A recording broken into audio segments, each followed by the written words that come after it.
I have had friends who have taken their lives because of these bills. I have fielded calls from families in Montana, including one family whose trans teenager attempted to take her life while watching a hearing on one of the anti-trans bills. So when I rose up and said, "There is blood on your hands," I was not being hyperbolic. I was speaking to the real consequences of the votes that we as legislators take in this body. And when the speaker asks me to apologize, what he is, on behalf of decorum, what he is really asking me to do is be silent when my community is facing bills that get us killed. He is asking me to be complicit in this legislature's eradication of our community, and I refuse to do so, and I will always refuse to do so. Representative Zooey Zephyr's words were not enough to save her. By a vote of 68-3, while Montana Republicans barred the first trans lawmaker from the House floor, all because she spoke truth to power and let them know that they would have blood on their hands for the laws that they were passing that limit the rights, options, and opportunities of members in the trans community. Here's a clip of what she had said that got her into this situation.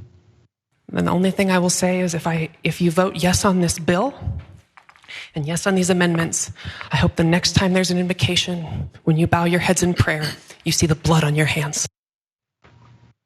Yeah, wasn't raising her voice, wasn't screaming, wasn't stomping or anything. The simple statement of letting them know they'd have blood on their hands, which is very realistic. Well, here is the punishment that the Republicans imposed upon Zephyr. Under the terms of the punishment, Zephyr will still be able to vote remotely, but will be unable to participate in debates on the floor for the remainder of the 90-day legislative session. The Democratic representative had been forbidden from speaking for the past week over her comments, which Republicans said violated decorum. Yes, because if we know anything, it's how old school cis het white Republicans really want to continue to push this decorum narrative.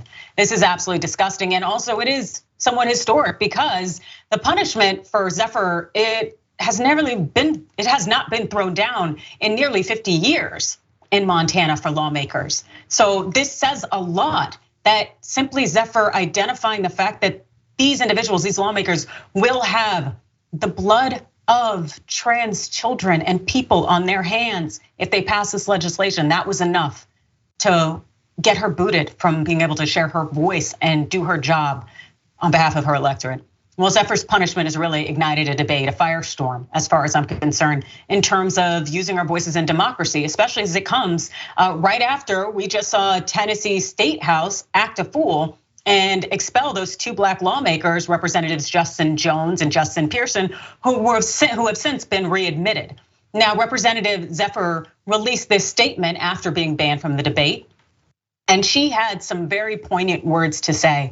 Among it, she had said this: "Though the Republican supermajority has voted to strip me of my ability to partake in debate, I remain steadfast in my commitment to my community. I will continue to make the difficult moral choices to stand up for the people who entrusted me with their representation."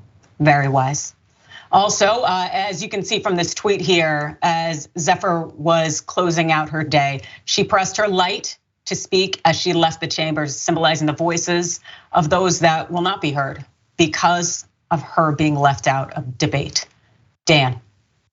You know, it's a shame because Zooey Zephyr is really the best of us, the best of what we want politicians to be, the best of what we want people who are fighting for those who don't have a voice to be. This is like what people, especially on Senator Nina Turner's show, this is what we love to see in office. What's absolutely shameful are the actions that, like you said, echoed from the Tennessee lawmakers just a couple of weeks ago. But now we're seeing very clearly, it's free speech for me, not for thee. It's decorum for me, not for thee. We get to talk about how you're destroying the family and we have to take up guns because it's that much of a danger, but you don't get to softly speak about how the laws that are being passed on a state level have real world consequences for trans adults and trans youth. I'm so happy that Zooey Zephyr like has that platform. And what we saw from Tennessee, these things don't usually shut people like this up. It only gives them a larger platform that even if they can't have power where they are, they can still express that in social media and culture more broadly. And hopefully she's back in office somehow, coming with a whole stick of justice, right? Proverbially politically hit them with.